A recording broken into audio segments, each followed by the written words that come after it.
Our scripture reading this morning is from the Gospel of John, chapter 8, verses 2 to 20. I'm going to turn here in my own Bible. I would encourage you to do the same. I know that the verses are on the screen, but it is helpful. It helps you to engage, to turn there in your own Bible. That's a good thing to do when we're in live services gathered in person as well. Let's hear now the word of the Lord.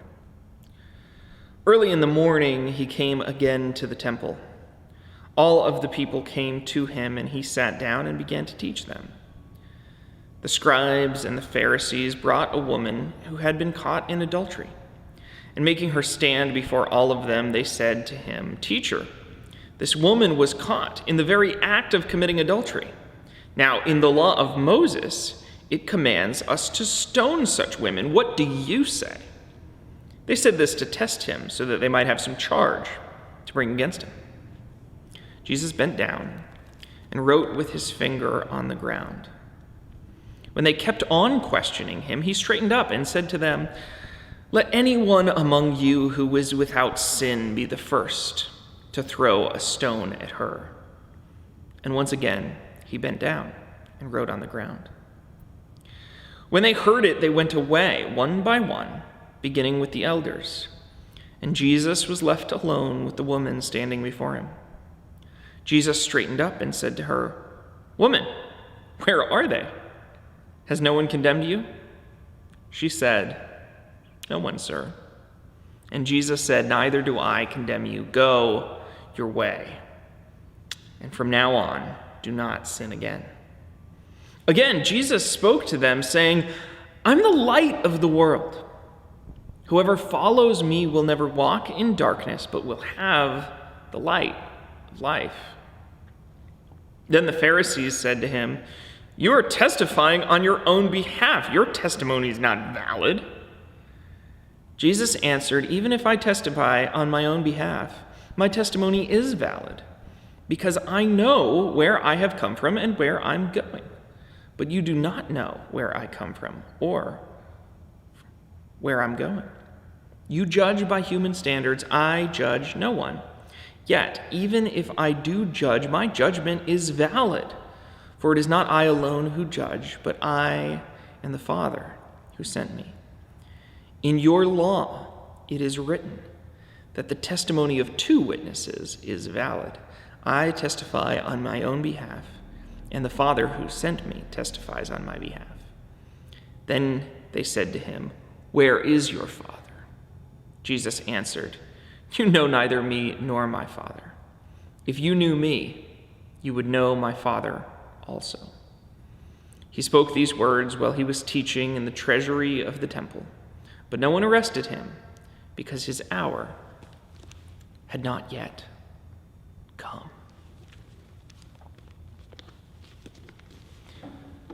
So this week, we're dealing with more of a narrative, right?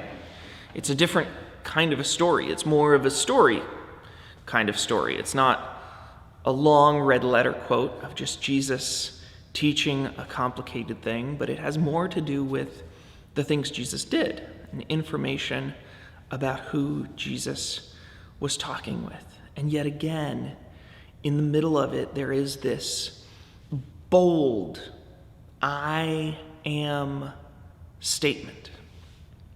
These statements that are unique to the Gospel of John. And so we're playing. We're playing again with this truth that Jesus is the light of the world, that he said, "I am the light of the world." And it would be easy to focus on another aspect of this story. It would be easy to pay attention to the woman caught in adultery. That's such a wonderful story, and it's so interesting, and we can relate with it in interesting ways. But there's so much to this incredible metaphor. I'm the light of the world, that it's also worth spending some time on that mystery, that holy mystery, and thinking about light. So I want to show you something.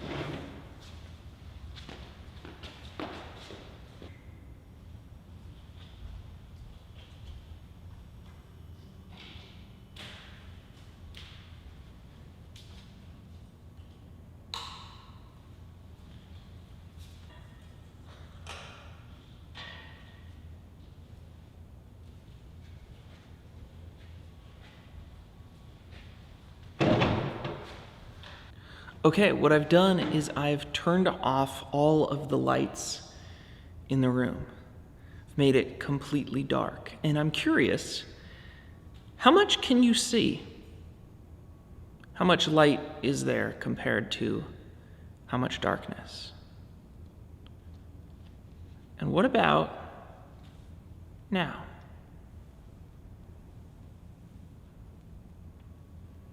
How much light is there compared to how much darkness? Do you know what this is? This is a nail clipper. This is a nail clipper. This is nothing. This is just a minuscule amount of light, and yet it's enough. The darkness can never overcome this amount of light. And it's enough that I can finish the sermon from here. I have another light too. I brought a little pen light. Do you see that blue? Just tiny little lights. These lights are so small that you'll see when the lights go back on, you won't even be able to see them. They're just not adding anything. And yet they fill the screen. Why is that? There's actually a scientific reason for why. Light is a thing. Light exists. It's called a photon, and it's this mercurial, it's this trickster of a thing that acts like both a particle, like an atom, and a wave, depending on whether you're paying attention or not. So it plays jokes on us. Light has almost a personality. It almost makes decisions, but it's a thing. And it travels across the universe. Do you know what darkness is? Nothing. Darkness does not exist. And that's why there can never be more darkness than light. There can never be so much darkness that darkness wins. Darkness doesn't know how to win. Darkness doesn't know anything. Darkness doesn't exist. There was a guy by the name of St. Augustine of Hippo, and he compared darkness to a hole in a garment. You ever have a garment with a hole in it? When you have a garment with a hole in it, it matters. Like, you feel it, you experience it, but the hole isn't anything, right? Like, if I hold up my favorite pair of jeans, they've got a hole in them. You could say, well, that's air in the hole, but it's not. If I put those jeans underwater, there's no more air in the hole. It's still a hole. You know, it still feels like a hole. The thing that makes it a hole is what's not there. That there's no denim there. There's no jean there. That's what darkness is like. It's the absence of light. That's what evil is like. It's the absence of good. It's what disobedience is like. It's the absence of obedience. And so, no matter how dark it gets, no matter how dim, no matter how grim, Jesus, the light of the world, shines. When we look and we see the planets, those are millions and millions of light years away. Sometimes billions and billions of light years away.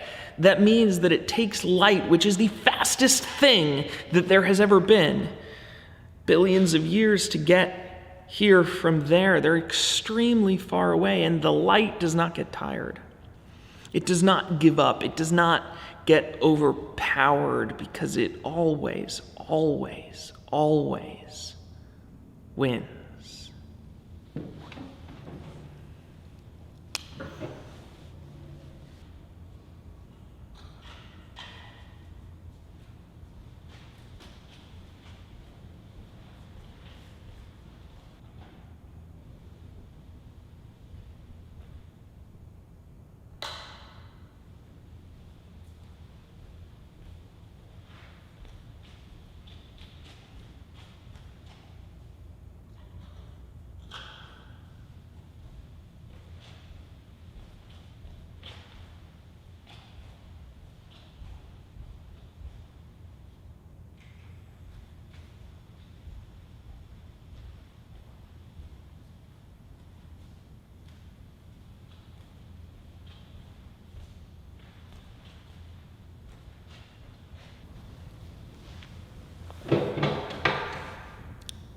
There, that's better, isn't it? Don't we like light? Don't you want to be a light? This is the nail clipper, by the way. Doesn't look like much of anything now anymore, does it? Sometimes we feel weak because we don't think our light is worth much, but in a situation of darkness, we can make an enormous, enormous difference. You might be the light that someone needs to be able to see.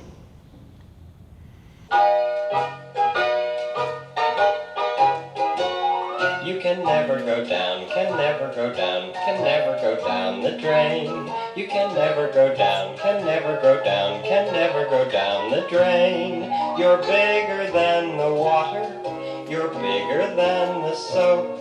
You're much bigger than all the bubbles, and bigger than your telescope. So you see, you can never go down, can never go down, can never go down the drain. You can never go down, can never go down, can never go down the drain. The rain may go down, but you can't go down. You're bigger than any bathroom drain. You can never go down, can never go down, you can never go down the drain. You can never go down the drain.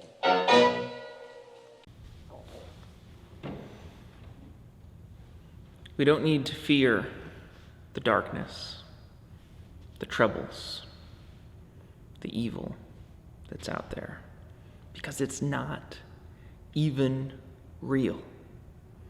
Even though we experience it, even though we notice it like a hole in a garment, it's not a thing. But this is. So even as I disappear from your sight for another week, I want to remind you to be strong and courageous. Do not be afraid, for the Lord your God will be with you wherever you go.